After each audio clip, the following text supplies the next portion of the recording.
Hey, this is John Carlos, and I'm here with a look at the San Diego Comic-Con 2017 exclusive Funko Pop of Tinkles and Ghost in a Jar. This was a shared exclusive, also available at Toys R Us. I ordered this from ToysRUs.com, and it came like this, in a large box, without any additional bubble wrap or extra paper packaging, just being tossed around in the box. So if I was an inbox collector, I'd be a little irked. Thankfully, I'm not.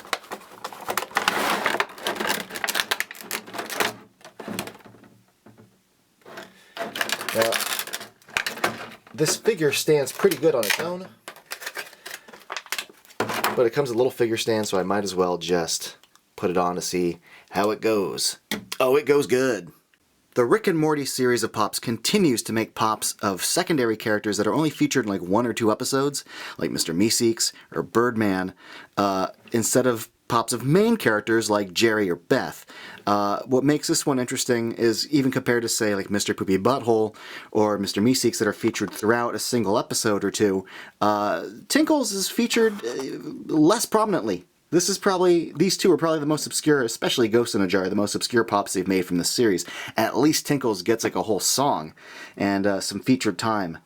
The pop is great looking. What a great way to translate the character into pop form. This weird lamb, unicorn, ballerina. Her crown looks good. Her little rainbow unicorn horn is very well done, well sculpted. The paint's good. The purple paint on the crown is great. I'm really happy with how her little fluff turned out on the top. The gold line going around is really good, as are the ears. Eyeball paint is good. The eyelashes, eyebrows, really clean, really well done. I just had the one shipped to me, so I couldn't be a snob and nitpick paint jobs, but the mouth is good. The little pink area around the mouth looks great, and the pose is great. I like the arm out.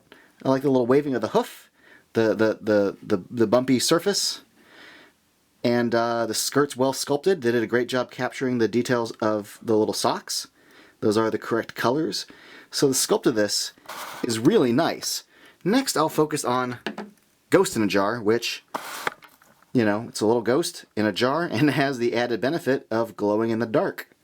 Here it is, glowing in the dark, and it actually maintains the glow really well. It's not even starting to fade yet, really. That looks great.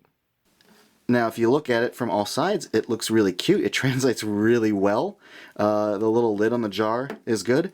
But one of the things I really like about this is that on the show, Ghost in a Jar essentially look like this. It translates well because Ghost in the Jar just has a black little line for a mouth and some black dots for eyes. So this is a really good translation.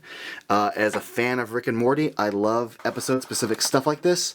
The show is really random and silly, and it looks like the Pop series is also a little bit random and silly with their selection. So kudos to Funko for this. It's a little random, but I love it. Thanks for watching, everybody, and follow me on Instagram and Facebook and all that stuff.